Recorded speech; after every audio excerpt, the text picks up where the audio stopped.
Welcome everyone to this roundtable. My name is Hege Halland. I'm a researcher at the Center for Research on Discretion and Paternalism. The center are also the organizers of this event on the UN Convention of the Rights of the Child, or the CRC, focusing on Article 3 on the best interest of the child and Article 12 on the respect for the views of the child. CRC is an international treaty recognizing the human rights of all children under the age of 18 years. The convention provides a universal set of standards concerning children's rights, where children are viewed as individual beings subject to their own rights. The CRC has also become the most ratified human rights treaty in history and is without a doubt a very important human rights instrument. States that have ratified the CRC have committed to provide children with basic human rights pertaining to protection, provision, and participation. The child's best interests, or Article 3, and the respect for the views of the child, Article 12, they have equal status and are two of the guiding principles of the CRC. The principles are also, they're often regarded as complementary principles, and they are also, the relationships are often described as intrinsically related. Where the CRC Committee's general comment number 12 states that there can be no correct application of Article 3 if the components of Article 12 are not respected. And scholars have also described it as impossible to make legitimate and rational decisions about a child's welfare without taking proper account of the child's view. However, there are situations where the child's right to be heard challenges the child's best interest, and where adequately respecting both rights become particularly demanding. So with us here today, we have to talk about both the challenges, but also the opportunities of Article 3 and 12 and the relationship between them. I'm very excited to welcome four of the absolute best people on this field and this virtual roundtable. So first we have with us Leslie Ann McFarlane from the Edinburgh Napier University in Scotland. Leslie Ann is a lecturer and legal scholar, and she teaches child and family law, children's rights, and the law of evidence. We also have with us Nick Bala. He is a professor of law at the Queen's University in Canada and an expert on family and children's law. Moreover, Lise Mills is with us from the University of Stellenbosch in South Africa, where she is a senior lecturer in the Faculty of Law. Lise is a legal scholar and specializes in children's rights. And last but not least, we have Elaine Sutherland. She is here from the University of Stirling in Scotland, and she is a professor emerita of child and family law. She is also a professor too, and a dear colleague at the Center for Research on Discretion and Paternalism. So the format for today's roundtable is going to be perhaps a bit different than the other sessions. So we're starting out with two 15 minutes presentations from Leslie Ann and Nick before we have 15 minutes for discussion and questions from the audience. And then we have another 15 minutes with the presentations from Lise and Elaine before we then open up for discussion again. So thank you for your attention, and I will now give the word to the first speaker of the session, Leslie Ann. Thank you very much, and hello everyone. I'm just going to share my screen, which hopefully will work okay. And hopefully you can see my slides in slide mode. And hopefully, as long as everyone can see that, my name, as Hege said, is Leslie Ann Barnes-McFarlane, and my subject today is what's often termed welfare or best interests checklists and the balance of factors that might feature on any such checklists. And in my presentation, I'm going to reflect on the Scottish approach, drawing on the approaches adopted by some comparative jurisdictions. And in closing, I'll consider how these checklists might best be utilised to achieve the optimum balance towards promoting children's rights within the decision-making process. And my starting place is actually guidance provided by the UN Committee on the Rights of the Child, and in particular, general comment number 14, when the committee made reference to the use of a checklist, a list of elements or factors. And this is what the committee said about these checklists. It's useful to draw up a non-exhaustive and non-hierarchical list of elements that could be included in a best interest assessment by any decision maker having to determine a child's best interests.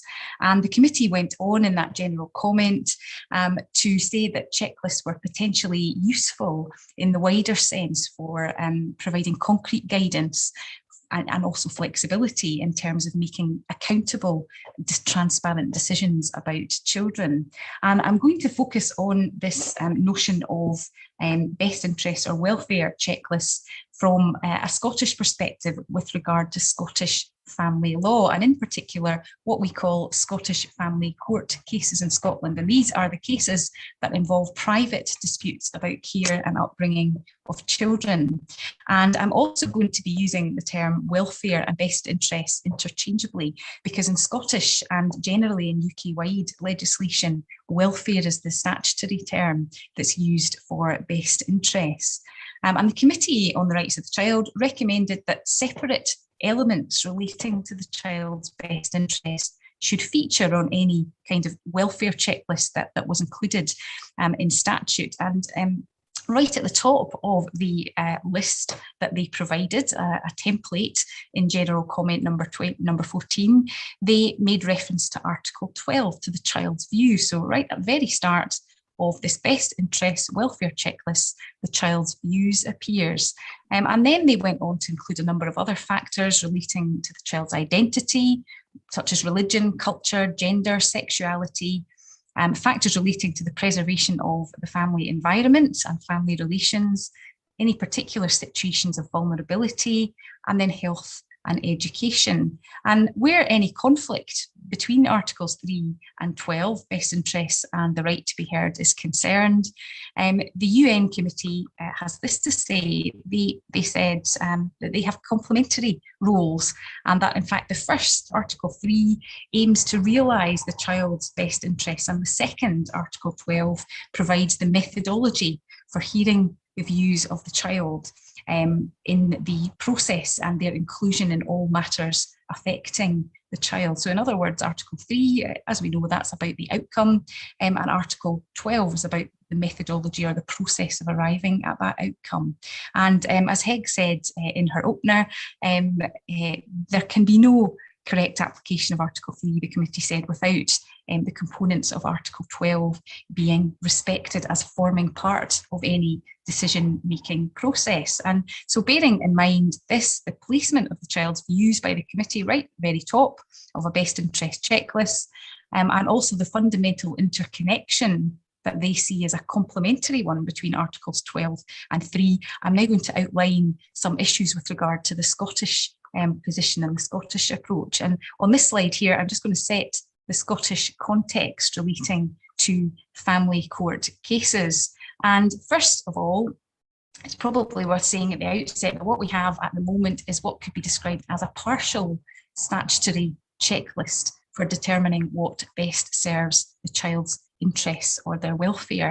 And what that really means is we've included some of the elements recommended by the UN Committee in our statutory checklist, but not others.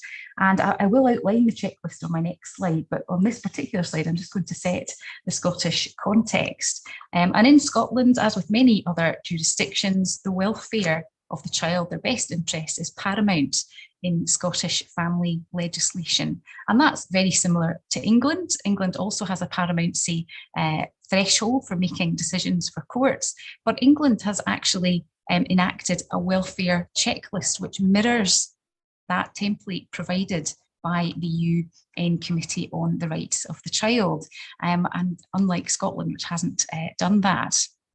This is our current piece of legislation in Scotland governing family court cases, the Children's Scotland Act 1995, which I'm just going to refer to as the 1995 Act. And it's been relatively little amended over the last 25 years until quite recently. And after a process of quite significant review and reform and consultation, at the end of last year, the Scottish Parliament passed the Children's Scotland Act, which makes significant changes to the 1995 Act. And this 2020 Act has been passed, but for the most part, it's not yet in force. And this Act makes radical changes to children and their ability to participate in family cases. And I won't talk about those today because I'm talking about checklists, but if anyone's interested in this and they want to follow up on it, here is a hyperlink to the report that I prepared for the Scottish Parliament as this bill was passing through the Scottish Parliament and eventually became an act. And so lots of great things happening in Scottish law with regard to children expressing a view. But where checklists are concerned, notwithstanding the fact that we are looking towards incorporating the UN Convention on the Rights of the Child in Scots law, we have not taken that extra step of including all of the factors recommended by the committee in our statutory checklist. So it's still a partial checklist. And here's the bill at the bottom of this slide that is in an odd position in Scots law at the moment because the Scottish Parliament unanimously passed this bill in March of this year. And in April of this year, the UK Parliament challenged the ability of the Scottish Parliament to pass the bill, saying that it was not a devolved matter that the Scottish Parliament had the right to do. And so we are all waiting with bated breath in Scotland for the UK Supreme Court to issue its ruling as to how and when this bill to incorporate the UN Convention on the Rights of the Child in Scotland might come to pass. But set within the context of this current period of reform in Scotland, here is where we are in terms of our statutory checklist. And so the factors that I've got in blue there belong to the 1995 Act.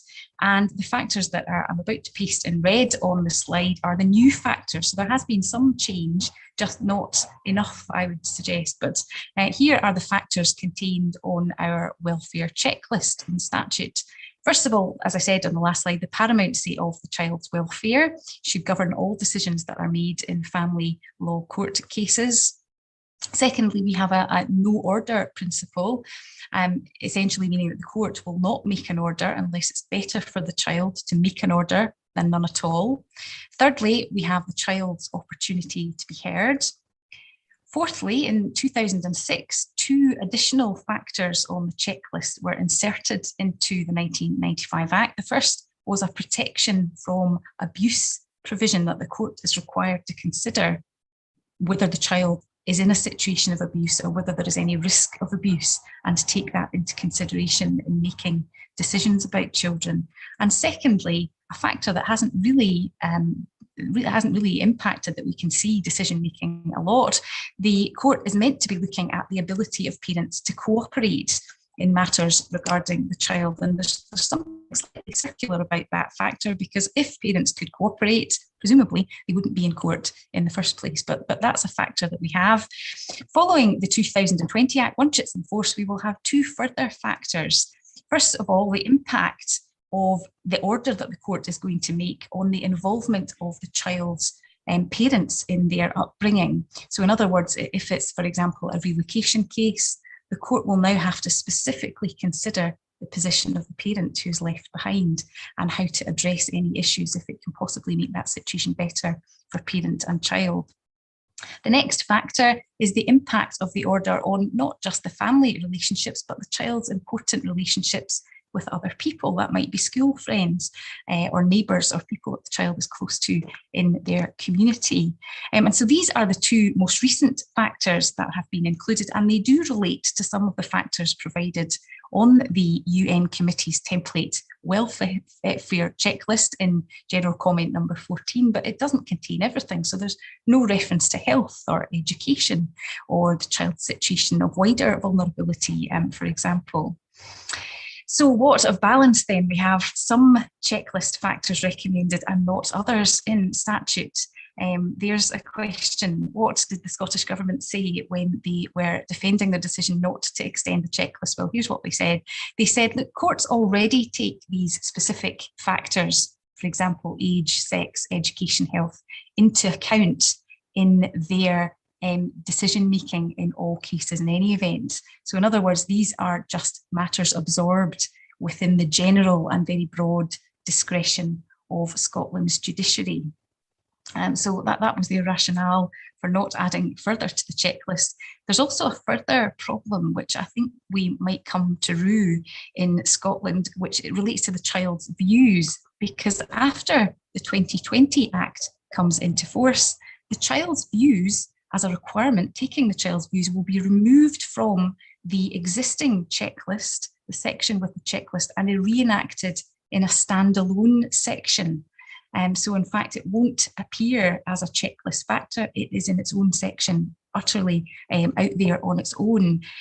Will that act of division, of removing the requirement to take the child's views, actually prove significant? And I guess time will tell, because the section isn't in force yet. Little explanation was given by the Scottish Government for not including these new provisions about the child's views within the same section as all of the rest of the checklist. Is it just a question of style over substance?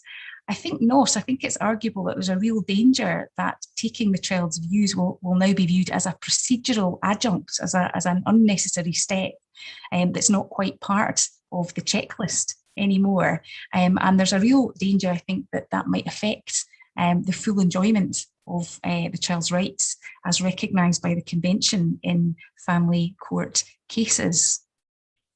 So what about balance in checklists and statutory checklists? And there has been a lot of literature across various jurisdictions about checklists, and this is just some of the recent literature that has touched on these issues in Scotland, for example, Canada, Australia, America, and in England as well. In terms of the specific factors that jurisdictions include on checklists, some are particularly popular, others less so. For example, in the USA, almost all states have a statutory requirement that courts consider the issue of domestic abuse, for example. But the inclusion of some factors has also been very problematic in some jurisdictions. And of course, the Australian example has been very well documented, where a statutory checklist factor that the court had to have a presumption of equal parental responsibility was wrongly taken to mean that meant equal parenting time, regardless of the child's circumstances and whether there were any concerns about the child's safety. So the other issue that's raised by experiences like that, like in Australia, is what weight should be being afforded to the individual factors that are contained on a checklist. And typically, checklists provide courts with wide discretion to apportion weight in the manner that they consider appropriate. But is that appropriate? And the UN Committee doesn't elevate one factor against the other. It simply says determining what's in the best interests of the child should start with an assessment of the specific circumstances that make that child unique. And that implies that some factors will be relevant in some cases and others not. It also influences how they will be weighted against each other. So just in conclusion, what does this new checklist mean for Scotland in particular? Will it achieve the optimum balance in decision making? And I think there is a danger, as I've said, that the inclusion of certain factors only might mean, as Professor Elaine Sutherland, who's here today, once said, that having a partial checklist is arguably worse than having none at all. Is it going to affect the balance?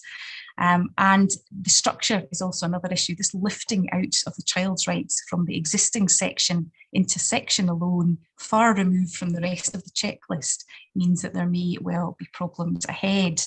There have also been other cases just this year, 3 in a row, decided in Scotland, which I wrote on earlier this year, indicating that having respect for the child's right to express a view remains a concern, and it remains something that we are going to have to continue to honour as the new legislation comes into force. So just in conclusion, I think as Scotland moves towards fully incorporating the UN Convention on the Rights of the Child, I do wonder whether we will look back at this moment of time and think that the 2020 Act was a missed opportunity to enact a full welfare checklist that actually replicated the UN committee's template.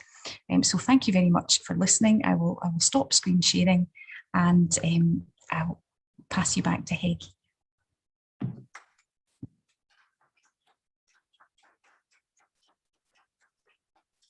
Thank you very much, Leslie-Ann, for this very interesting talk. And next up is Nick. All right. Can you see my PowerPoint there? No, we did for a short minute there. For a but second, yeah. and then, all right, let's try now. All right. Yes, you can see the PowerPoint. Yes, okay, excellent. So thank you, and it's a pleasure to be with you, although I regret not being in Norway itself. I'm here in Canada. And my presentation really fits or builds in some ways on Leslie-Ann's, in that, like Scotland, Canada has been going through a process of reform of its post-separation parenting law. And I'll be talking about that and relating it to the UN Convention. And just briefly, historically, Canada had a regime much like other countries, with using the concept of custody and access, traditional concepts that have a proprietary connotation, I think. And also it had a presumption that children after separation or divorce would live with their mothers. And in 1985, Canada reformed its Divorce Act, and it kept the concept of custody and access, but allowed for joint custody. And it had a very, very partial list, by the way, in 1985 of best interest factors. The one thing that did specify was that adultery was not to be a factor, which was a change in the law, but most factors were not specified. In the last few years, well, in fact, really for 2 decades, we've been going through a process of debate in Canada, discussion about how to reform our post-separation, post-divorce parenting law.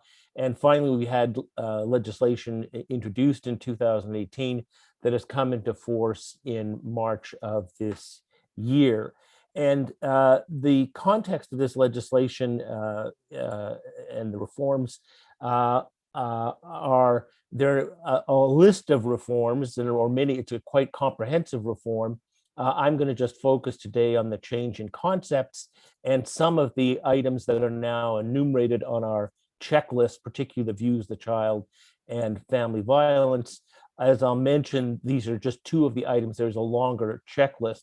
There are other provisions in the new act relating to a number of things, including an emphasis on using non-court resolution, reforming parenting relocation law, changes in support enforcement. But I'm going to here say just focus on a couple of things, and also to give you a bit of a context for these reforms. And I should say there that the making Canadian law consistent with international family law, including the Convention on the Rights of the Child and some of the Hague Conventions, was a specific stated objective. It's not in the legislation, but in the supporting documents and discussion, it was very clear that the Canadian Parliament was looking to those international documents. But it was also, of course, in the context of changes in Canadian society, changing gender roles. We're having more father involvement in families, both intact and separated. And I should say we are seeing what we call there's some convergence in gender roles. Fathers are certainly playing a more significant role, but we don't really see on average an equality yet in Canada. Also recognition of the rights of the child, and a growing interest in various forms of non-court dispute resolution. I'm not sure if you can see the details there, but one of the On the one hand, we're seeing an increase in interest in ADR, but we're also seeing an increase in high conflict separations, and how one defines that is a complex question to operationalize. But we did with some colleagues, I did a study there that suggests that we had a significant increase in the portion of high conflict cases. In terms of the concepts that are changed, we've abandoned, following many other jurisdictions have done this earlier, the concepts of custody and access, which obviously have proprietary notion. One, they're based on, the words come from property law. And we have adopted, as do many other jurisdictions, terminology that tends to focus on and be structured around what is actually happening with the child. And so encouraging parents to make parenting plans that deal with parenting time, that set a schedule for where the child will actually be. And secondarily, that deal with decisions. How will significant decisions be made, either by one parent or the other, or some form of joint decision making, so that both parents can have a role. Another concept in the legislation, and I've been doing some work around this, is shifting away from the term order, custody order, although courts can make parenting orders, but the concept of parenting plan is embodied in the act. And there's been a lot of work in Canada, or some work in Canada. Give you a site there, and there's more around helping parents make parenting plans. And a parenting plan, of course, is much more detailed than a custody order. The old regime, judge would say custody is to mom, and dad can have access every second weekend. That's the end of it. Now we need much more detailed plans, which makes, I think, is a better model. It's more child focused, it's more realistic, but it requires more effort on the part of judges and lawyers and mediators and parents themselves to think about, well, what is the plan that we're making for the care of our child? And the word plan also suggests that it's something that's going to evolve over time.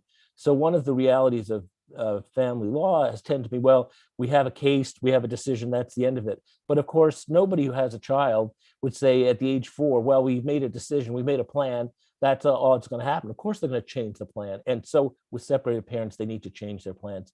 Another aspect of this is that having a plan encourages people to have statements that are not only, if you want, legally enforceable, but may have some aspirational or behavioral content. Parents will refrain from making negative comments about the other parent in the presence of the child, for example. That's, I think, an important idea.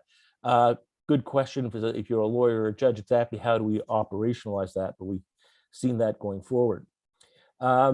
And so I think it's broadly accepted in Canada, and that we've had a number of decisions from the courts that have focused on and said, you know, it's a good thing we're changing the concept. We're moving away from a winner-loser thinking about these situations, but it's making it a more complex role, more involved role for lawyers and judges. We have a checklist now, and it includes a number of factors. I'm just focusing here on some that prior to that we didn't really have a checklist, or we had, as Elaine was said, the worst of all possible. We had a small checklist which said, no, adultery is not a factor, but didn't say what is a factor. So now we have a quite long checklist, largely a codification of what is in case law, largely consistent with the UN Convention. For our purposes, a particularly important thing consistent with Article 12 is that the child's views and preferences shall be taken into account. One of the challenges in Canada is that this legislation is federal legislation. However, actual implementation is depending on how the provinces give resources, whether it's to social workers or lawyers for children, and often there are not the resources there.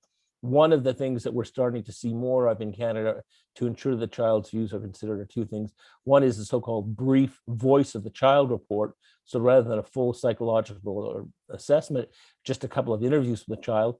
And slowly we are seeing an increase in judicial interviews, judges saying, well, I'm responsible for knowing what the child thinks.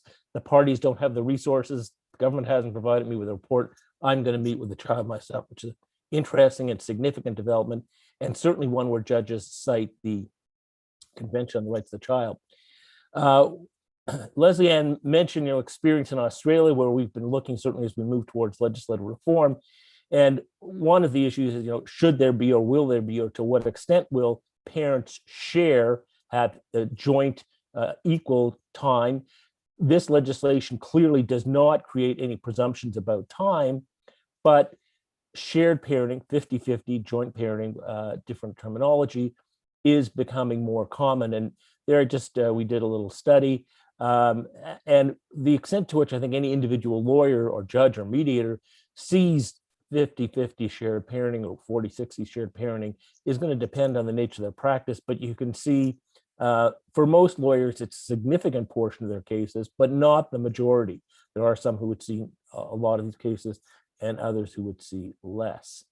Family violence is an issue in Canada, as it is in many countries, and Parliament has given specific recognition to the importance of family violence, which is defined in the Act.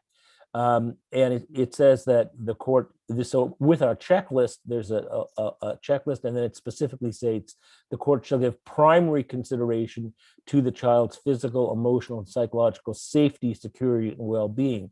Of course, those words, safety, security, well-being, can have more than one meaning, but it's certainly a recognition of the importance of family violence, spousal violence, and recognition that children are harmed by family violence, even if they're not directly victimized, which they may be. The concept of family violence is broadly defined, but it's both broadly defined but it's also, I think there's a somewhat nuanced approach to it, which is desirable, in that it recognizes that an unfortunate reality in many relationships is there's some violence, which is unacceptable if you want to, or can be criminal, but the extent to which it affects parenting arrangements should depend on the nature of the violence. So coercive, controlling violence is considered particularly serious and will affect a child's emotional well-being and results in a child having may well curtail relationship. On the other hand, if there's been less violence or just one or two acts, and in particular, if the person who was violent, who would often but not always be the father, they must take steps, or if they have taken steps to address their violence, it will affect the outcome of the court. One of the interesting and I think significant provisions is that the Act creates duties for parents, but also duties for lawyers and legal advisors, in that lawyers now have a responsibility, and I think they always had this, but it's now made clear in legislation. They have an ethical duty to advise parents, in effect, to be better parents, to pay attention to that best interests, those best interest factors, including avoiding conflict, supporting the child's relationship with the other parent, and obeying court orders. And so when I'm doing education programs for Canadian lawyers, I talk about the changing nature of their role. They're not just advocates for the parents who's paying them, their client, but also they have responsibilities to the child. They also, and the issue of family violence, which I mentioned, there's a growing or a small but growing body of research and literature about how family lawyers should be working to support those who are victims of violence, many of whom are all aspects of society certainly are affected by family violence, but it's particular vulnerability for, we have a large number of newcomer Canadians, immigrants, refugees, people with limited language skills in English or French, who are particularly vulnerable. For those of you who, this is a focus on the Convention on the Rights of the Child, and I think the convention is certainly very important. To be candid, most Canadian lawyers and judges don't spend a lot of time on a day-to-day practice level thinking about the convention, but some do. And we had a recent judicial appointment with Justice Mannheim, who was an international lawyer. She was with the United Nations doing various things. She's been appointed to the bench in Ontario.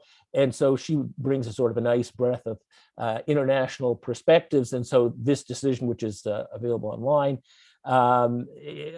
discussed the convention in relation to the new legislation. And she, I think, correctly said, well, it's largely consistent and supports the views and the direction of the convention. The major issue will not be the legislation, but the implementation of the legislation.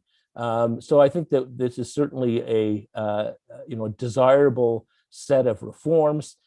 Later in the few slides that I think I've shared with you, there's a growing body of literature about it.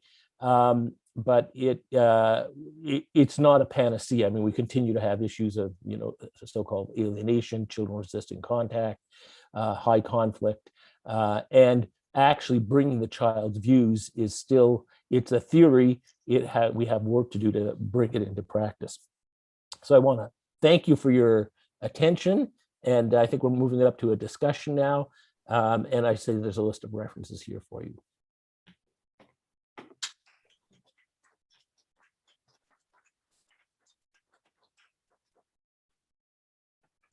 Thank you, Nick. Then we have 15 minutes for discussion. So I wanted to see if there is anyone here in the audience first that has any questions they want to ask. Marit? Forward. No, you can go on. Yeah. Okay, can you see me? No. Okay. Hi, everyone. Thank you so much, Leslie and Nick. This was great lectures and talks, and so interesting. I think just one clarification. So the legislation in Scotland and the Canada, as you tell us about, Nick, that's covering both private and public law. So, if, for example, child protection legislation would also be in the same category as the legislation? No. So okay. So super if you would sort that out, because Nick, you said that family violence there was a special section for family violence, and that would typically be often included in child protection legislation in some countries. So super if you would expand a bit on that. And specifically to you, Nick, I was just wondering about the one checklist point on religion, cultural aspects, ethnicity. If you can expand a bit on kind of what is included in that, and if it actually works, and a bit on that. And for you, Leslie, I was just wondering, since, and also you're making reference to Elaine's superb work. So this kind of, so how many of these checkpoints, would you argue that you need more checklist points? Or would you be happy with this? So would you just expand a little bit on that point? I've heard you say it before, so I'm curious to learn more about that. Great talks again. So thank you so much. Yes, thank you. So thank you. Go ahead, Nick. I'll go since my microphone is on, and then I'll turn it off. So great question from Merit. In Canada, child protection is separate legislatively, institutionally, and even constitutionally from issues around divorce. The issue or the questions about the interaction between the child protection system, issues on the ground for child protection, child welfare workers being involved in high conflict separation is an enormously challenging and developing one. Increasingly, parents who are going through high conflict separations are involving child protection. That interaction is certainly complex and evolving, and I think there's a growing recognition that it's an area where we need to do a better job. That issue of the increase in high conflict separations is starting to place a burden on child protection agencies, so it's one that is being considered and worked on there. The other issue that you mentioned, or the question that you raised, which again a good one, in the list of best interest factors in the checklist, I think you're in the fuller version of the paper, I mentioned one of the named factors is ethnicity, religion, cultural background, and indeed in Canada we give Indigenous status a weight as well. And this is, of course, an extremely challenging issue.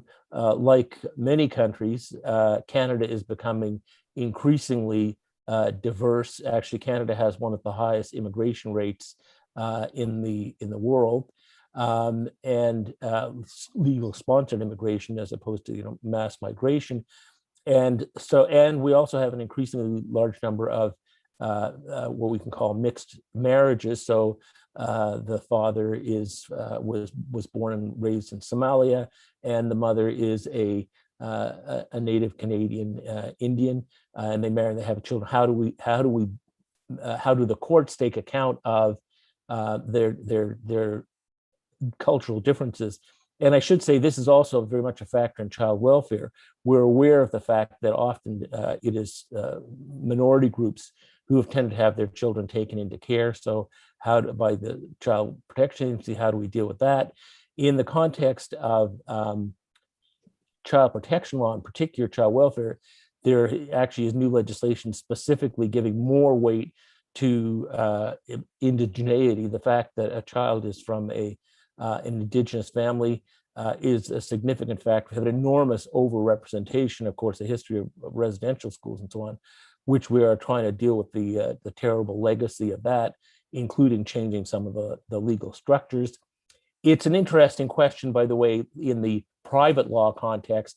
The question of had a famous Canadian case involving a white mother and a black father who was a famous basketball player, and the child was, of course, of mixed race. How should race be taken into account? The Supreme Court of Canada suggested in that kind of context, one has to have specific evidence, and they didn't take into account much of race.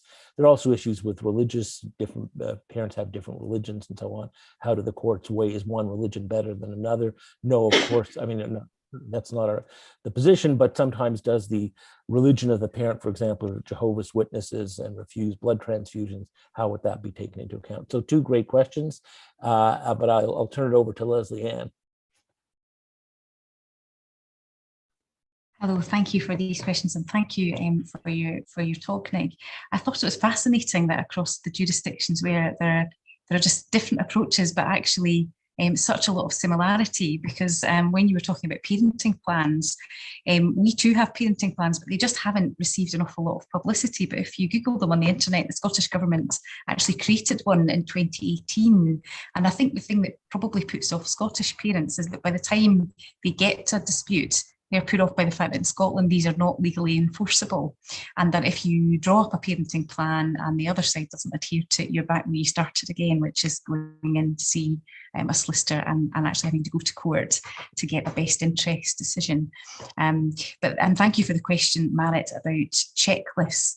I think my own view would be that it's time to enact a full checklist in Scotland. And I think that is the starting place to giving parents and children a clearer understanding of why these decisions are taken, these decisions that have such great impact on their life. And I'm not suggesting that the court should have to go through a checkbox like experience, but I don't think it would hurt anything in judgments for there to have to be a specific section or aspect of each judgment where the court is explaining its decision making with regard to, let's say, the child's age, sex, health, education, any situation of vulnerability.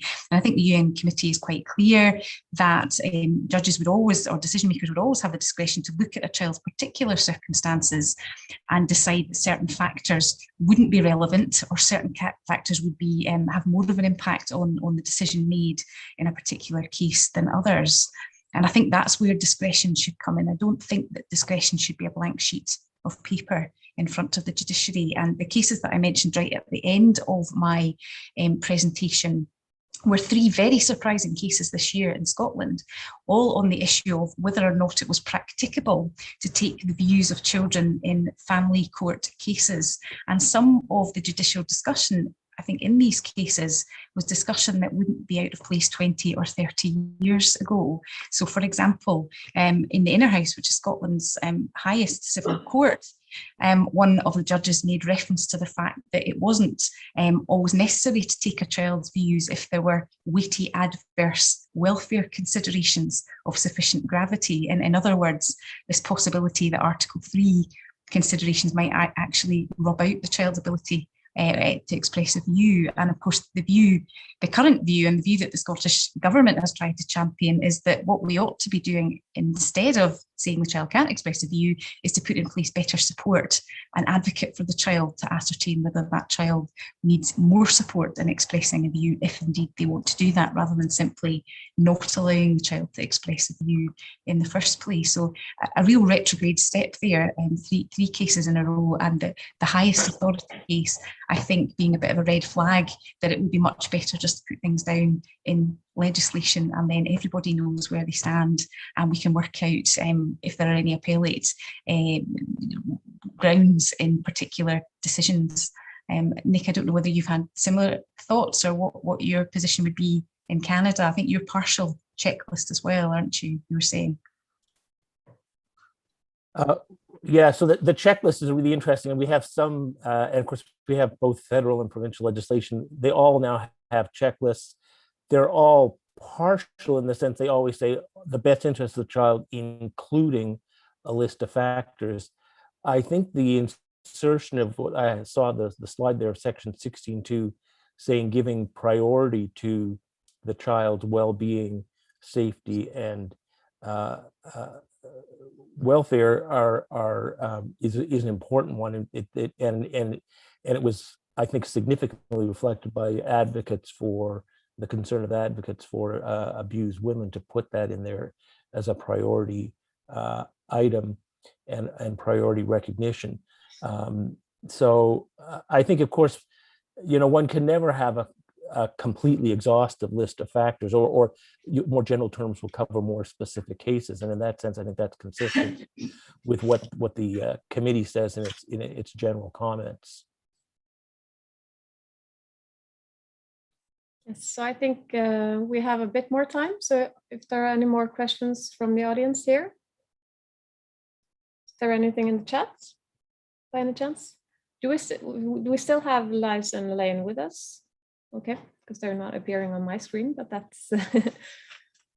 I was curious if maybe Elaine or Liz had any questions to Nick and Leslie-Ann.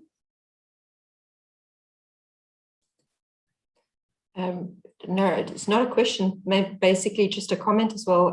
It's fascinating also, Leslie-Ann, what you said about the similarities and differences. And I find, especially with mediation and alternative dispute resolution, the voice of the child in the parenting plan is definitely something that South Africa, we've got a couple of mediators associations, although it's not compulsory yet, but definitely trying to add the voice of the child in the mediation process, and that quite often works well. Interestingly enough, I just also marked a doctorate dissertation on this very topic about mediation and children, doing a comparison between Kenya, Australia, and South Africa. And I think we all are working towards that goal of including children through a less antagonizing, format of litigation. So thank you. Fascinating to listen to that. Yeah, I think, by the way, the general point about, on the one hand, well, first of all, why do we involve children? Is it because they have the right to participate, or is it because it promotes their welfare? And I think there are obviously arguments around both. There's also a recognition that the higher the level of conflict, the more involvement children in the process, it can often be contrary to their welfare. So how do you balance those things off? And certainly pointing out the value of including children, for example, in the mediation project. So child inclusive mediation is, as in South Africa and Australia, something that we are starting to do. And in fact, I'm just involved in a research project. We just got a small grant to pilot a program where it will be in every case in one city. We'll have that, but by and large, it's up to individual mediators, and there has been a lot of discussion about it. By the way, another aspect to all this is how to involve children in a virtual environment. Most of our family justice right now, family law, is virtual. There's a little bit going on in the courts, and it almost changes by day. We're closing down courthouses. For some children, participation virtually is working quite well. One of the perhaps tragic things is we discovered that children have gotten better at Zoom as their classes have shifted to Zoom, so they're more comfortable on Zoom. But for some children, clearly in person is going to be much more important, especially younger children, how to balance that. Hopefully we're moving away from the pandemic, so we'll have to see about that. I mean, it has been an issue here for many years, but we do see we're inspired by other jurisdictions, and obviously Australia is a leading jurisdiction for child inclusive mediation. Yes, so I see we have another question from the audience. Barbara? Hi, thank you, Hege, for guiding us through this, and thank you to everyone online for your knowledge and sharing your insights. So we heard earlier this week from a discussion from young experts by experience about the importance of the participation of children, and these very impressive young people were very clear that they wanted to be included and they wanted to participate, and that it does not hurt them to participate also in cases that adults might think could re-traumatize them or be against their best interest or against their welfare. So I was just wondering if you know anything about the process that has been before these legal changes and in front of these, when these checklists were created. Do you know if children had any input on that process? Was there where they asked maybe for guidance on how they want to be included, how the children want to participate? Thank you. Thank you very much, Barbara. So since yeah, you go ahead, Leslie Ann. Okay, thank you. I won't be long. In answer to that, yes, there was a research project. At the same time, I did the project for the Scottish Parliament looking at the legal terminology of the bill and the human rights implications for children and parents of what was being proposed. A colleague at Stirling, who's an expert in child development, actually created a project that involved children and asked them how they had felt about their family court case. It didn't involve very many children. I think it was quite hard to recruit, but they helped her design the project, and then they talked to her about how they felt. And interestingly, they were saying much the same thing that the children have been saying to you this week, which is we just wanted to be kept informed.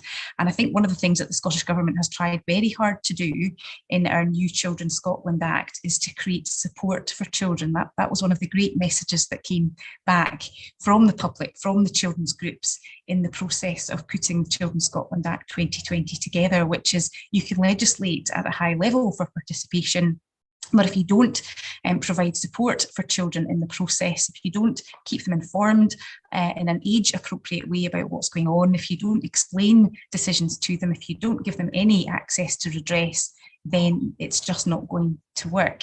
And one of the things that the Scottish Government is committed to bring into force in the next 2 to 3 years is a children's advocacy scheme. What we don't have is any detail on that yet. I would imagine that they're going to consult, and I would hope that they would consult with children and with children's groups on that as well. So yes, I think it's looking tentatively optimistic, I think, for a better process ahead for children in Scotland, I would hope, in the coming years. Nick, I don't know whether you have got a Canadian perspective about participation to add. So that's a really interesting question. Child participation in actual decision-making about their case, and then child participation in the making of laws. And one of the things that is happening in Canada is a move, which I certainly support, to lower the voting age to 16 for a variety of reasons. There have been efforts at sometimes to bring children right into sort of, let's have, legislative committee hearings and let's hear from children about this. That's actually not unproblematic, because sometimes you get, so who are the children who are coming before these committees? Are they really representative, and so on? What we have done that I think is certainly useful is research around interviewing children who've been through divorce and say, so how did you feel about that process? Were you consulted? If you weren't, would you have wanted to be? And very consistently, we find that children say either I wasn't consulted, I wish I were, or I didn't want to be consulted myself, but I think children should always have the right to do that. So there's a pretty broad view if you that children should have the opportunity. The tension or the paradox is in lower conflict cases, parents tend to ignore children in this, and in fact, there's this rather disturbing body of research that parents separate and they've made the plans and they just tell the children, and then your father's not here. You'll see him in 3 weeks, and there's no discussion. So how is it explained to children this dramatic effect on their lives? How's that going to be done?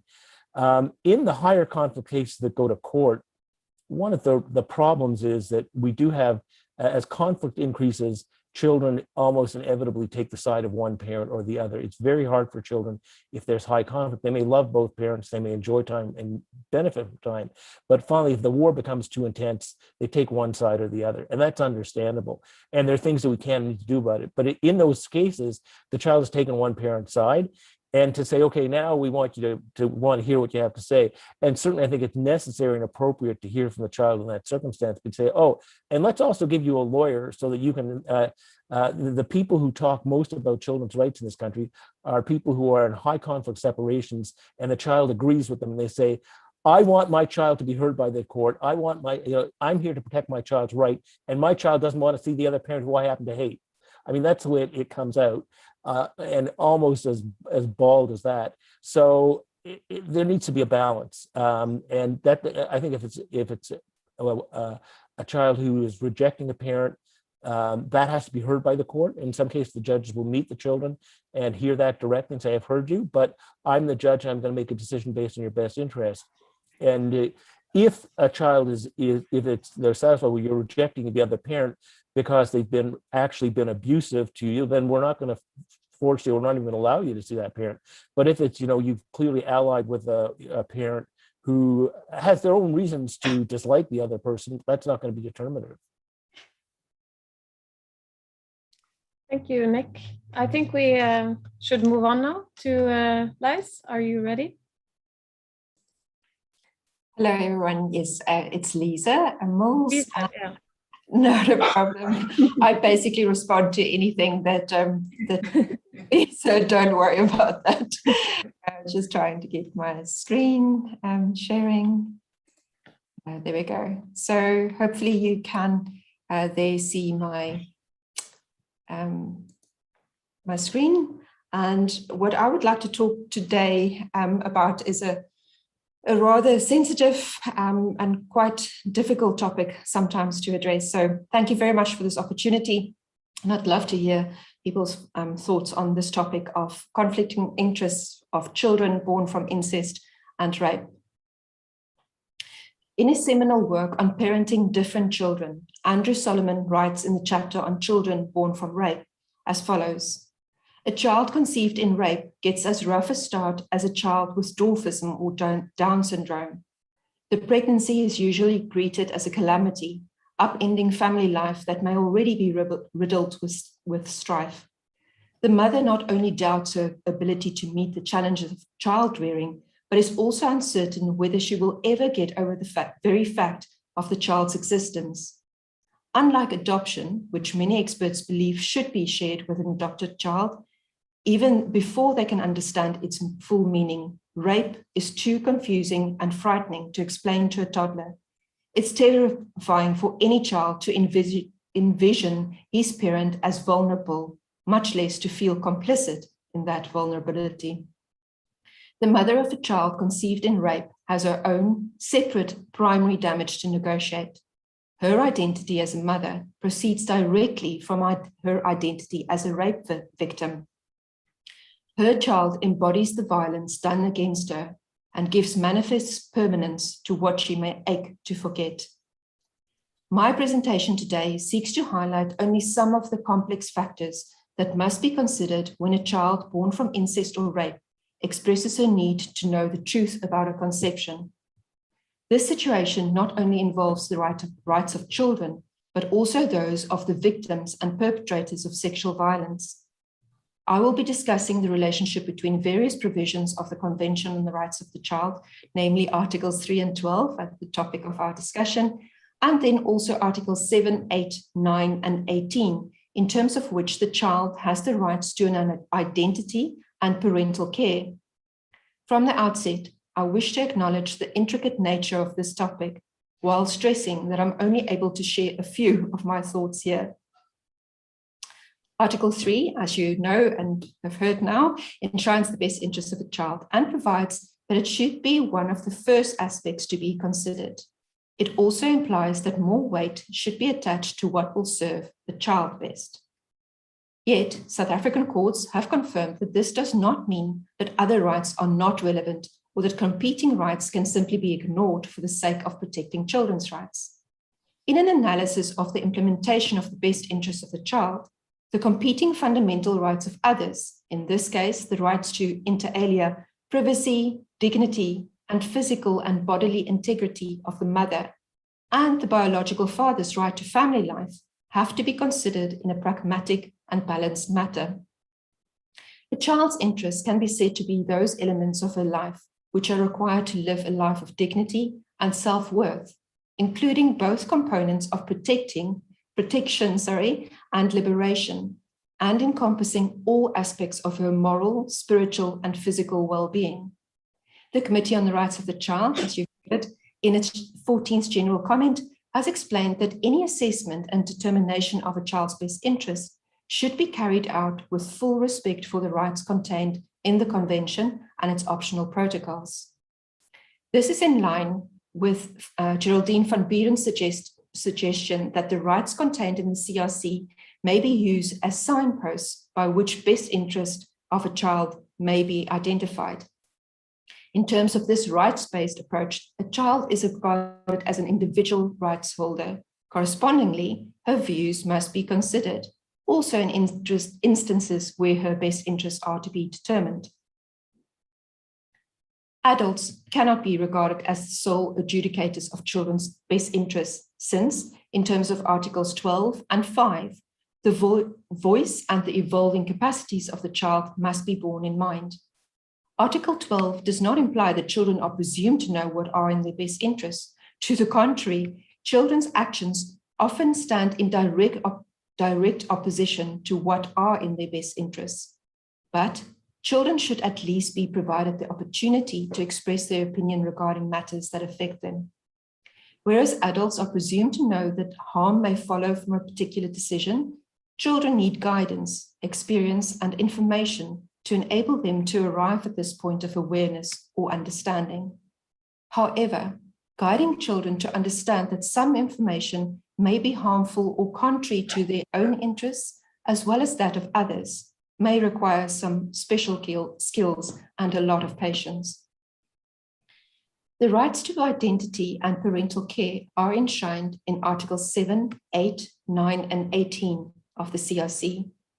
In Article 7, the CRC enshrines the child's right to know and be cared for by his or her parents, as far as possible.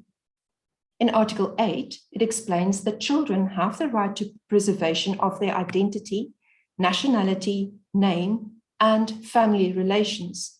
And in the event that any of these elements have been violated, states must provide appropriate assistance and protection in order to re-establish a child's identity. Also note that Article 18 provides that both parents have common responsibilities for the upbringing and development of the child. Knowledge of one's family relationships have been interpreted to refer to both knowing one's legal parents and biological and birth parents. Thus, for example, the European Court of Human Rights in Jaggi versus Switzerland explained that it considers that the right to an identity, which includes the right to know one's parentage, to be an integral part of the notion of private life. Persons seeking to establish the identity of their descendants have a vital interest, protected by the Convention, the European Convention on Human Rights, in receiving the information necessary to uncover the truth about an important aspect of their personal identity. It thus has been accepted that the right to know one's origins is born from the right to truth, and it is quite often stated that knowledge of one's genetic background is crucial to the development of a sense of identity or self. The Committee on the Rights of the Child, in fact, has expressed concern over the fact that some jurisdictions provide for the anonymity of sperm donors, as is the case in South Africa, and called on state parties, in light of Articles 3 and 7 of the Convention, to take all necessary measures to allow all children, irrespective of the circumstances of their birth, including adopted children, to obtain information on the identity of their parents to the extent possible. At this point, I would like to mention that in South Africa, in terms of Section 1 of our Children's Act, a parent does not include the biological father of a child conceived through the rape of or incest with the child's mother, in the same way that a gamete donor is also not considered a parent of a child born following artificial insemination. So how do we apply these rights in these particular circumstances? In terms of research that focused on the children born from war, especially in Rwanda, Uganda, and Bosnia and Herzegovina, it has become apparent that no consensus exists as to whether it is in their best interest to know the truth about the circumstances of their origin and the identity of their biological father, although in these instances, children are actually constantly reminded of the conditions of their conception. Studies show that often, upon expressing a desire to know and then discovering the truth about their conception, such children suffer serious questions as to their identity. Moreover, while their mothers are viewed as the victims, the children themselves are seldom recognized as victims and rather carry a shadow of being a perpetrator themselves. Such children often experience feelings of guilt and shame for the suffering that they bring to their mothers. The narrative of conflict is extended even further when their views on the topic are being considered. Children of bad memories, and I'm not going to try and pronounce the French, it's definitely not one of my languages. So they are called children from bad memories in Rwanda, would like to understand the relationship between their origins and the genocide and want to be able to ask their parents about their past. They often express a wish to hear the truth from especially their mother, even though other family members sometimes provide more information. At the same time, they professed a preference not to talk about their origins, to conceal their story and relationships from others, and to respect their mother's wishes to remain silent about what had happened to them. Silence is said to be the best option of a coping mechanism, since nothing could change the past in any event. Researchers concluded that even as these children expressed wishes to know and talk frankly about their past, silence may be more comfortable and/or expedient than dialogue. Opponents to the disclosure of the origin of birth information contend that the right to know one's origins is a moral right and not a legal one. It is argued that there is no real proof of psychological harm in not knowing the truth about one's biological origins, and that this type of knowledge cannot be necessary for a child to develop an adequate sense of self. The evidence does not support the claim that information regarding one's biological parents is necessary for forging healthy identities. It is further said that it is not clear how the disclosure of information regarding a person's mode of conception is necessary to protect strong family relationships, where those relationships had already been established with the adoptive or commissioning family. The question as to how, or even if, the law should intervene and regulate the situation of a child born from incest or rape, wanting to know the circumstances of her conception and the identity of her biological father, is further complicated by the two possible scenarios that could follow the child's birth. In some instances, the child would have been adopted, having the effect that questions by the child as to the truth of her biological origins will have to be answered by her adoptive parents. In other instances, the child is being raised by her biological mother, leaving her to answer some very difficult and often traumatic questions. In instances of adoption, adoptive parents have reported that they've always been encouraged by professionals to share the information of their child's origins with their children, and even felt obligated to do so. However, it appears that no research has yet focused on the outcomes of sharing such information or its impact on adopted children. Very limited research exists as to how adoptive parents manage, talk about, or disclose the issue of their child's conception when it results from unwanted sexual activity.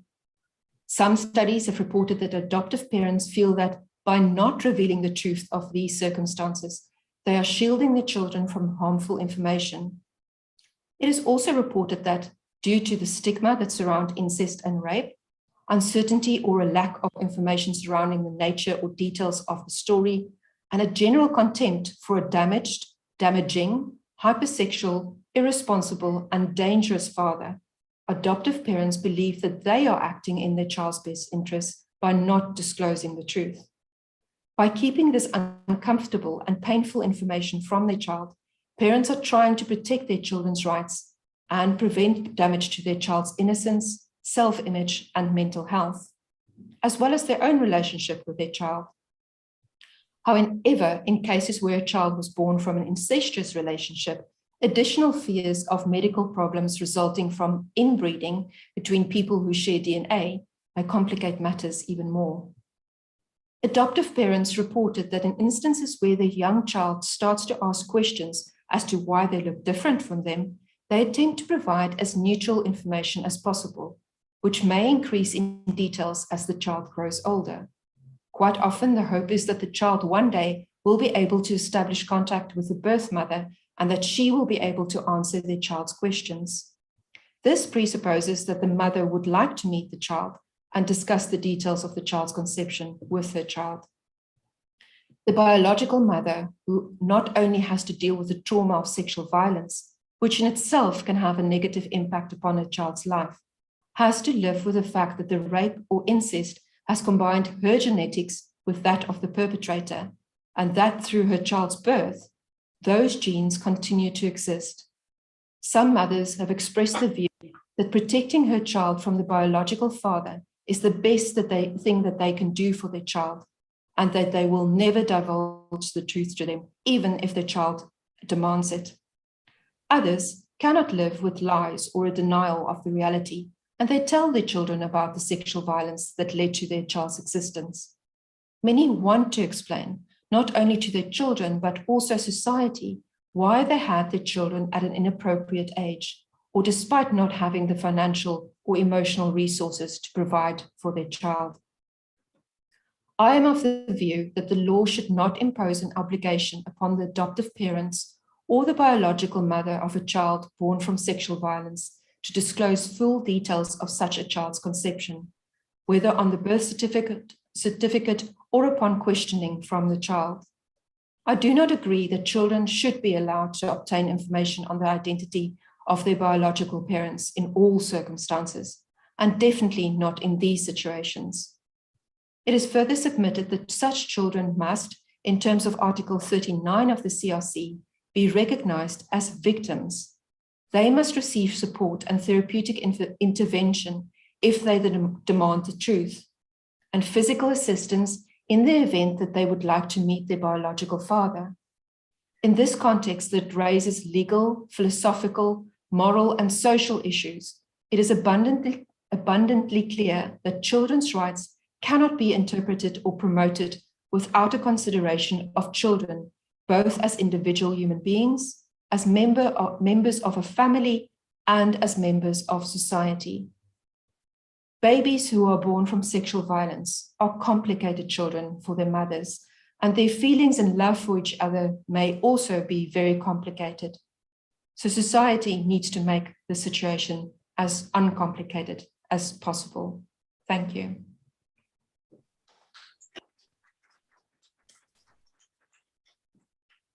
Thank you, Lisa, for this very thought-provoking and interesting presentation. Lastly, we go over to Elaine before we have 15 minutes for discussion before we end the session. Well, thank you, Hege. Absolutely, I'm still reeling from Lisa's presentation and how fascinating it was. Well, this has been my first experience of the Bergen Exchanges. And while I'm really sorry that it was not possible for me to be there in Bergen with you, even joining remotely, it has been such an energizing experience. And it's been a real privilege to hear the superb presentations over the week and to participate in discussions. So on to doing my bit. As Hege explained in her very clear introduction, this roundtable is focusing on two of the core provisions of the UN Convention on the Rights of the Child. Article 3, according primacy to the child's welfare, and Article 12, requiring respect for the child's participation rights and listening to the child's voice.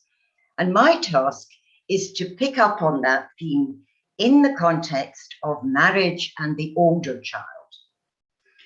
Well, at the outset, I do want to make absolutely clear that I am certainly not defending child marriage.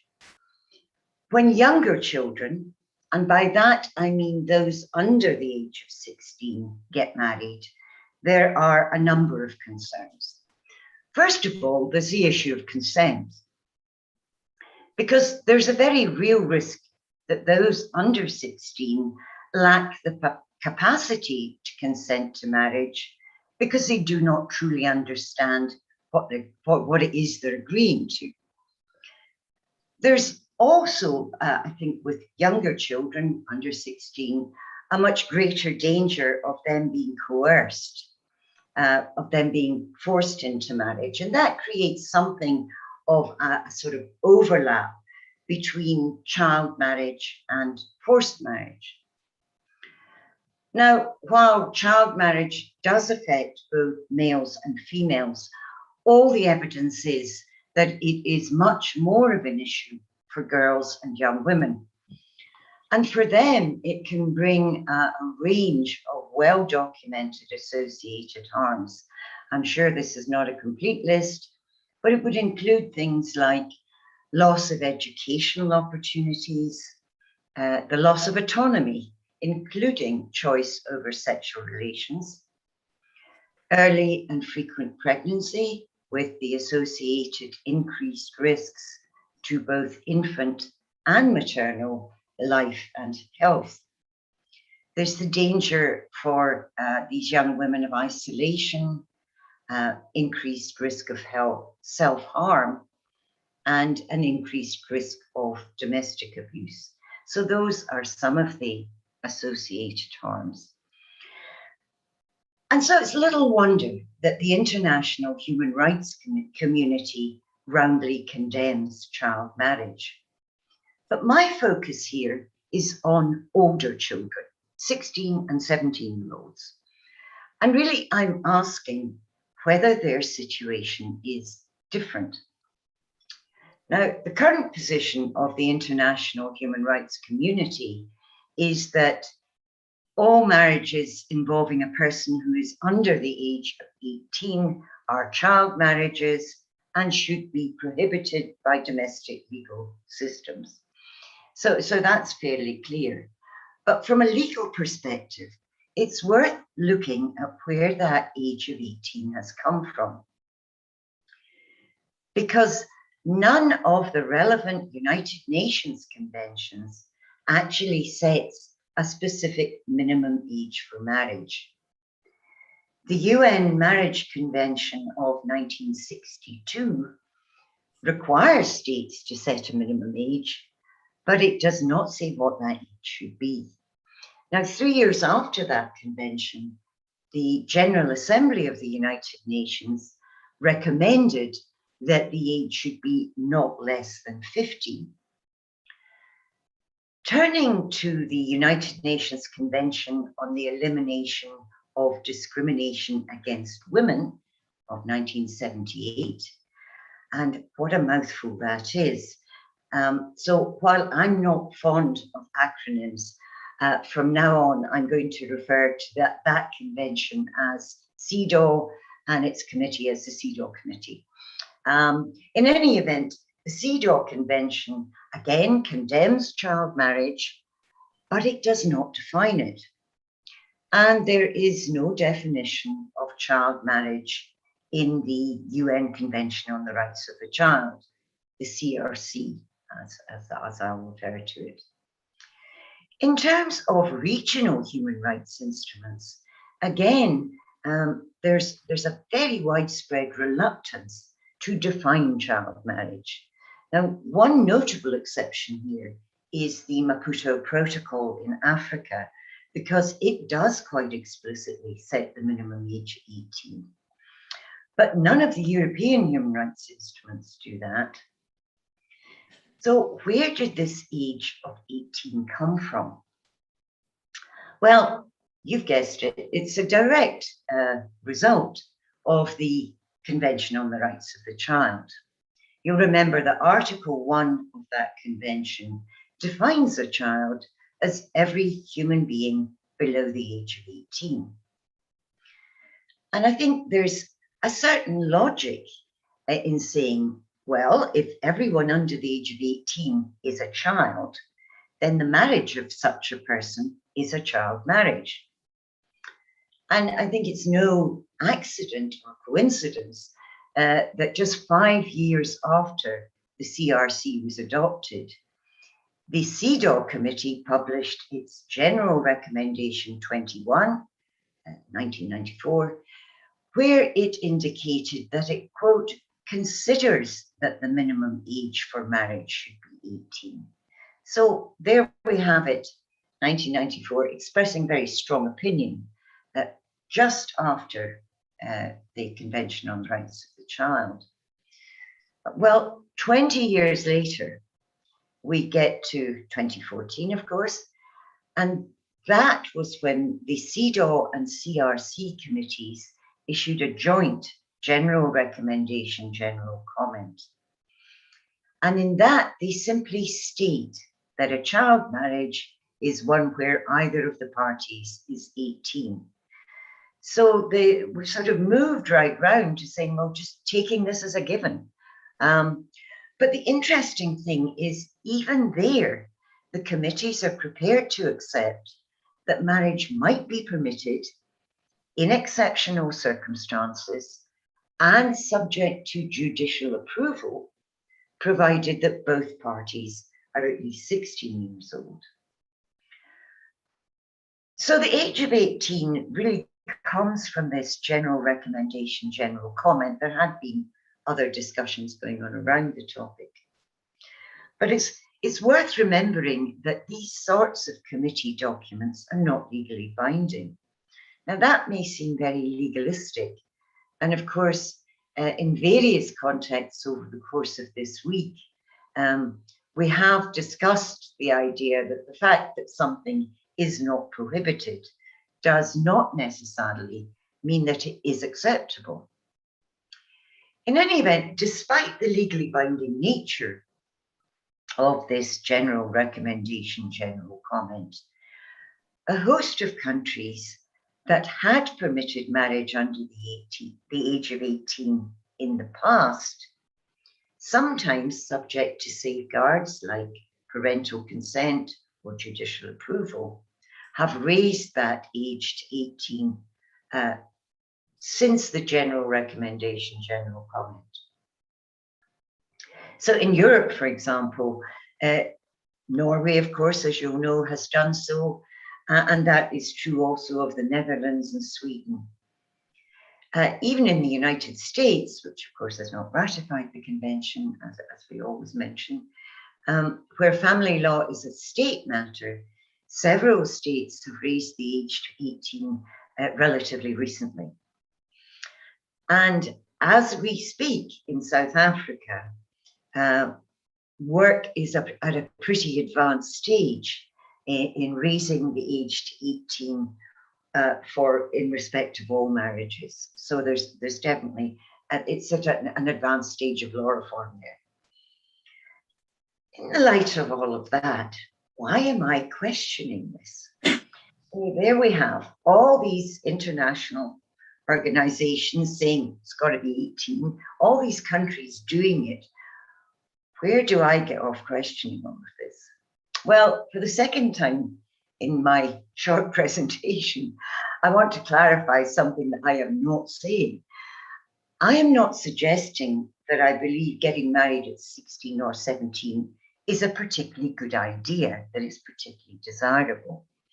I think there are many cases where it's a very bad idea indeed. Might suggest, why don't they just, if they want to be together, go and live together, see if it works out. That's not an option for everybody, depending on their cultural group, of course. But I'd like to put this in a bit of context for you, and how I'm hoping you're going to do some work that will prove helpful in Scotland. I'm joining you from Edinburgh, Scotland, and here, not only can 16 and 17-year-olds get married, they do not require either parental consent or judicial approval. It's entirely up to the young person. They choose to get married, even in the face of parental opposition, then they can go and do so.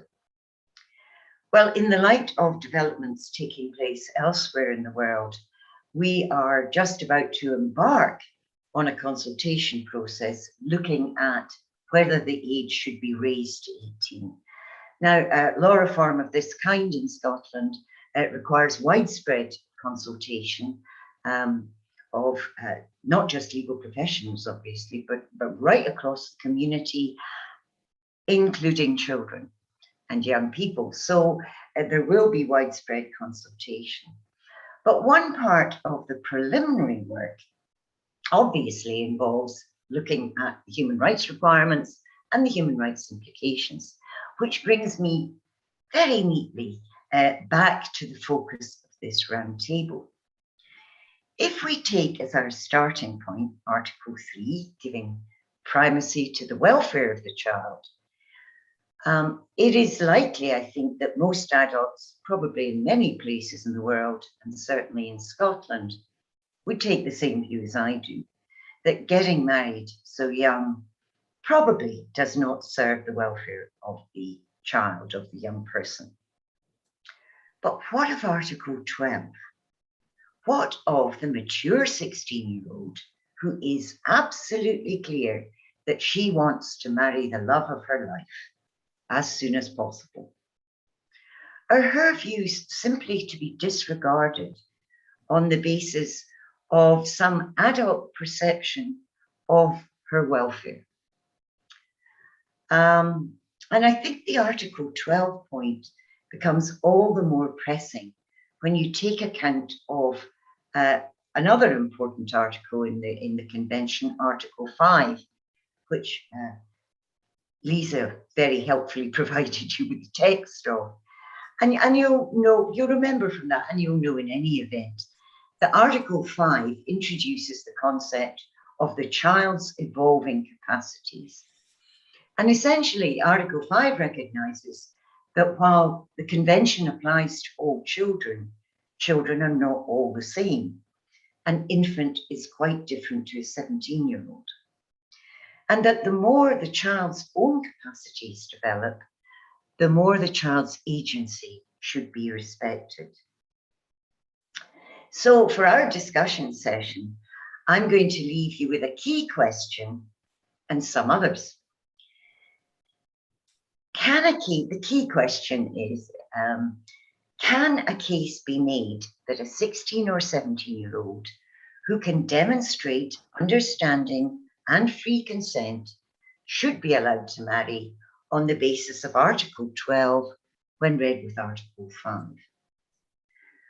Now, if your answer to that question is no, you do not think a case can be made for that, that is, you're sticking with the 18 age limit, I had two further questions for you, but I now have a third in the light of what Nick was saying. So if you're wanting to stick with 18, I'm really inviting you to think about, first of all, what are the implications of that for the age of consent to sexual activity If you're raising the age, or if you're sticking the age for marriage at 18, if you're sticking with that, or if you're raising it to that, are you going to raise the age of consent to sexual activity to 18 as well, if it's not already there in your jurisdiction? My second question is, in terms of recognizing marriages only of people who are 18 years old at the time they marry, what are the implications for immigration and family reunification? And I would have been done there had it not been that in the course of listening to what Nick had to say, I came up with another question, and that was, there is a movement in many countries to lower the age for voting to 16. In fact, we've done so in Scotland.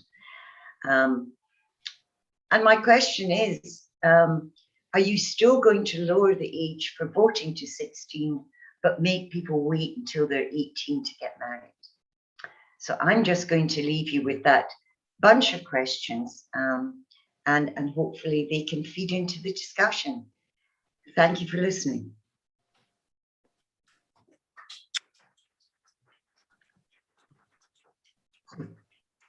Thank you very much, Elaine, for this and for your very for your many interesting and paradoxical questions. I don't know, should we just open the floor for questions? Elaine had a lot of them, so if you have any reactions to them or anything, that's also welcome. Maybe the panel wants to take a stab on Elaine's question. Yes, I'm planning on it, but if it's nothing here, so yeah. Does anyone have anything, any comments, reactions to Elaine's questions? Nick has raised his hand. So thank you. Those were two fascinating presentations, and both also had some disturbing aspects too. I would say that Lisa's, actually both presentations raise a general point, which is that context matters a great deal, and also relate to the question of when adulthood starts and what that means. And I think while it's very important that the convention has 18, and I think that's a very significant age, although somewhat arbitrary, and what exactly is 18. I think one of the reasons actually it turns out, and of course this comes probably from, and as much as anything else, the common law, which used to be 21, and actually thinking about Elaine's presentation, didn't English people race to Gretna Green in Scotland so that they could marry? I think, though, that in terms of Lisa's presentation, it's one thing, and those cases you're talking about are incredibly difficult. And of course, they're different if it's a rape from a stranger, incest in a family, the political issues. By the in the United States, in particular, we have now. It turns out, a significant portion of the population was had to trace their genetic ancestry back to slavery and the white master raping the black slave. People are sort of showing up and saying, oh, yes, Thomas Jefferson, a black person, was my father, great-great-grandfather too, and I want to share in that heritage, or what does that mean? How are people dealing with those issues? But I think, coming back to Elaine's question, which I think she, we all knew the kicker was coming at the end. And let's say in Canada, largely, adolescents, although there's huge variation, it's a great question, as a parent or as a psychologist, what is the optimum age for losing your virginity or becoming sexually active? And of course, maybe the context depends as well. But many adolescents, both boys and girls, want to be sexually active before the age of 18. And are we then saying, well, you should be sexually active, just don't get married? And on the other hand of that context, the reality is that in Canada, marriage under 18 is almost always forced on girls by parents. And in fact, to be candid, in minority communities, immigrant communities, also some fundamentalist religious communities, often with much older men and so on. So that context has to be kept in mind. Although in Canada we have 16 as the age of marriage, 14 as the age of sexual consent, there is a move to try to raise that age to 18 to be more consistent with some of the international advocacy. But thank you for two great presentations. Can I respond there? Yeah, I think Nick makes a good point. The issue of forced marriage, and are 16, 17-year-olds still vulnerable, more vulnerable than, for example, a 30-year-old would be. I think there is that issue. In Scotland, we have a lot of protective mechanisms around trying to prevent forced marriages. One that always shocked my American students was that between you, in order to get married, you have to lodge a notice with a public official, and then you have to wait until you get what most countries would call a license, we call a schedule. Well, it used to be a gap of 14 days between lodging the notice and getting the schedule. It is now 28 days. Now there are exceptions for emergency cases, but generally you've got this 28 days. And part of the reason for that is to allow for checking up on the possibility of forced marriages where that's going on. Now, it's not a complete answer. There are other mechanisms, but that's definitely, I think, a problem. On the, should the age of sexual consent be consistent with the age of marriage, that one came out of preliminary discussions that I understand have been with some religious groups. And they were very upset at the thought that young people would be told, oh, you can go off and have sex, but you can't get married, because the religious groups see extramarital sex as unacceptable. Now, I'm not suggesting we let religious groups drive our law reform, but that view certainly was out there. Sorry, I had my time to speak. I did need to say, Hege, I threw out these questions. Please don't let them drive the discussion. They're just there in case there's time. It's a very good question. So I will also, of course, open up for other questions if there are any. I don't know if there is anyone here or in the chat. No. Does anyone else want to comment on anything, on Elaine's comments or anything else? We still have some time. I will maybe jump in here. I'll maybe jump in here and say I thoroughly enjoyed both presentations, and as Nick says, with elements of discomfort about both of them, but just such great insight. And I couldn't help thinking when I was listening to both of them, it's that sort of conflict between logic versus emotion that we see across so much of the law dealing with children, because logic tells us, well, marriage can be distinguished because there are legal consequences that follow from marriage and financial consequences that follow and responsibilities that follow that don't if we talk about just allowing young people to, well, hopefully if they practice safe sex. And I suppose marriage could be distinguished on that particular aspect. And similarly, if we look at the right to know your identity, if we just take that logically, nobody really should have the ability to take that away from a child, but it's just so complicated and it's so dark in these cases, and it's just logic versus emotion. And I just wonder if we can't get a one size fits all. I appreciate that we have to in Scotland, and we're going to as regards the minimum age for marriage. But yes, that was really just a reflection. I enjoyed these papers so much, and there were things that I hadn't specifically given a lot of time to thinking about either. So thank you very much, both of you.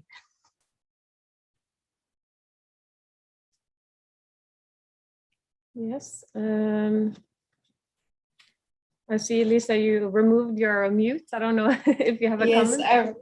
Yes, I also just agree with the sentiments expressed in Elaine. The topic, yes, it is a strangely enough, of all of the controversial aspects of the marital reform proposals that are currently being discussed, with polyandry being the more controversial one, but I think we are definitely going to have the age set at 18 for marriage.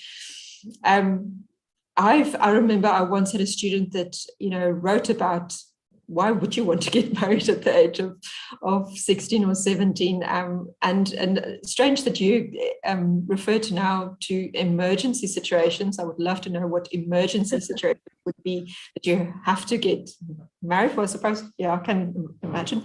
But just Nick, to answer or just comment on something that you've mentioned in relation to my paper. This is part of a bigger paper that I wrote, and I presented the other part of the paper elsewhere. The question with regard to inheritance rights, and especially in the instances of incest, is incredibly complicated. And then we also, what added to this question of inheritance, we've had a recent decision by our High Court stating that a man who was a biological father of a child. It wasn't a case of rape or incest, but the dad never had parental responsibilities and rights over this child. The child was awarded a great amount of money, monetary damages, because he was born with cerebral palsy. The Department of Health was responsible for those injuries, and he was awarded a sum of damages. He subsequently passed away and then left a huge inheritance.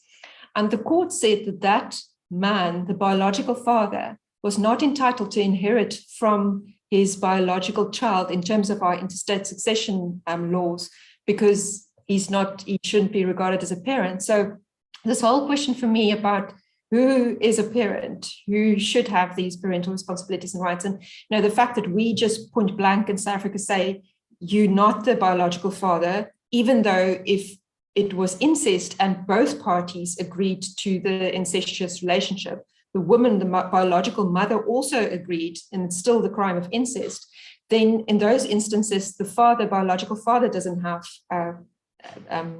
the parental responsibilities and rights. And compare this to where other jurisdictions where a father does have the automatic parental responsibilities and rights, and the mother has to bring the application, especially in a number of states in the United States, they have to bring the application to remove that biological father's parental responsibilities and rights. So for me, it really, this topic has just fascinated me from beginning to end. Thank you, Lisa. We have time for one small comment, but I think we are coming close to the end now. So yeah, if it's nothing, then I think I'll just say thank you very much to Leslie and Nick, Lisa and Elaine for very interesting presentations, and for your reflections and comments on everything. So thank you very much, and thank you to the audience.